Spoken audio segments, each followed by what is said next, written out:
Hi, everybody. Thank you very much. I'm Orlando Ruiz Jr. Welcome to another classic movie review. And in continuance with celebrating Black History Month, I want to talk about a great film from director Spike Lee, his fourth film that came out in 1992, starring the great Denzel Washington in an Academy Award nominated performance. Of course, I'm talking about the great Malcolm X. This is based on a book, the autobiography of Malcolm X, that came out in 1965, written by Alex Haley, and this is an epic film. This is based, of course, on the real life true story of Malcolm X, who was a very controversial figure who, because he was a black Muslim African American activist leader back in the 60s who made a lot of waves for the establishment, this movie had a very controversial and very negative air around it upon its release in 1992, which was the same year that a person named Rodney King was beat up by a bunch of cops after getting pulled over. And of course, there was footage of that was everywhere. There was a trial. People in LA were pissed off. There were some riots, and uh, you know, it was a very explosive time. 1992, the year that happened, this movie came out that same year, and when you see the opening credits, um, it's a pretty gutsy move, pretty ballsy on Spike Lee's part to actually include footage of what happened to Rodney King, the actual videotape during the opening credits of this film.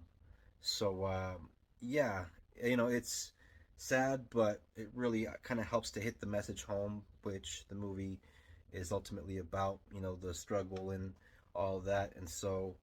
But yeah, this is a very well-made movie. The beginning of the film, it begins in, I believe, the 40s, and we see a very young Malcolm X and his buddy Shorty, played by Spike Lee, and you can really tell that Spike Lee has a great visual eye right from the very beginning. You can tell you're in the hands of a very skillful and talented filmmaker. From the opening shot after the credits are over, there's a great crane shot where it moves across the street to get to Shorty as he's sitting down and getting his shoes shined, and he gets up and the camera follows him across the street. And yeah, the filmmaking is dazzling all the way through, all the way till the very end. There's always something going on. There's always a lot going on, and you can really tell that he has a love for that old Hollywood era in terms of the costumes and the cars. The story spans decades, and the very beginning of the story, when we see Denzel's character Malcolm Little, we see him as a kind of a hoodlum, just making all the wrong moves, all the wrong mistakes on the street, and one bad decision after another, and he hooks up with a character played by character actor Delroy Lindo, West Indian Apache, they call him, who kind of takes Malcolm Little under his wing for a little bit. And it kind of feels like, for that first third of the movie, almost like a gangster movie or a crime movie in a way. But, then it changes up pretty quickly when Malcolm goes to prison. For a while, it becomes a prison movie, and through somebody that he meets there, Baines, he starts to change his thinking quite a bit. And the great thing about this movie really is the way we see Malcolm evolve as a person through his experiences with certain people, and the way his views kind of shift and change as he grows older. There are some famous familiar faces that pop up throughout the movie in small parts, people like Peter Boyle or Karen Allen. You also have a cameo at the very end of the film by the great Nelson Mandela. Every now and then throughout the film, we hear a bit of narration of the actual words from the real Malcolm X through the voice of Denzel Washington as the character, through a voiceover in certain scenes, especially certain flashback scenes where we see young Malcolm. And the scene where he's talking to his teacher, and the teacher is telling him how he has to shoot for only certain kinds of jobs, and just moments like that where Malcolm talks about how he was called the N word so many times that he thought it was his name, is actually heartbreaking when you watch it, especially when you see how it is normalized. Other flashbacks in the film that give insight into the sad history of Malcolm as a young boy are when a social worker comes around the house and makes him have to leave home and separates him from the family.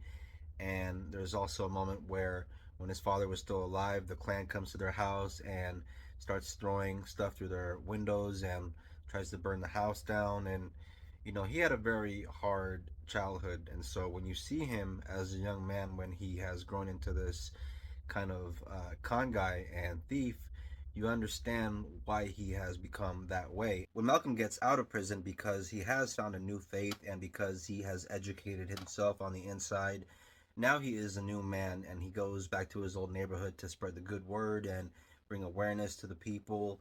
And everything begins to change because he gets more famous and the media begins to catch on. And then before you know it, you have the government keeping tabs on him, and even the women become aware of him. That is when Angela Bassett comes in. She is terrific in this movie. If you're familiar with American history, specifically the civil rights era of the 1960s, then you might already have an idea of how this film is going to end. But even with knowing that, much like watching something like Titanic or Schindler's List, where a lot of us know what we're going to see when we watch something, it doesn't make it any less effective or powerful or any less potent. The ending still really packs a punch because of the time period and the way things were back then, and all the negative experiences with white people that Malcolm X has in like the first half of the film. The first half of the film, if you want to look at it through political eyes, can be seen as anti-white almost, until we get to the sequence where he goes to Mecca on the pilgrimage and his views are a bit widened and enlightened. And as that happens, we see that this movie is not anti-white at all. Actually, what it's doing is trying to spread a message of tolerance by the time the film is over, and that's a message that I think can't hurt, especially now. This is a very sad, true story, but I think this is a beautiful film. I think this is a great story. I personally think this is Spike Lee's best film to date. I think this is his masterpiece. This is a four-star gem, one of the greatest biopics ever made. And 1992's Malcolm X is a film that, if you are into good dramas, you should definitely seek out. One of the greatest Denzel Washington performances ever. This is a movie you can find on streaming. I've come across it on Max before. This is my copy of Malcolm X on Blu-ray. And yeah, as you can see there, Denzel front and center as Malcolm X. 1992's Malcolm X from Spike Lee, a classic. Thank you all very much for watching this classic movie review. I always appreciate it.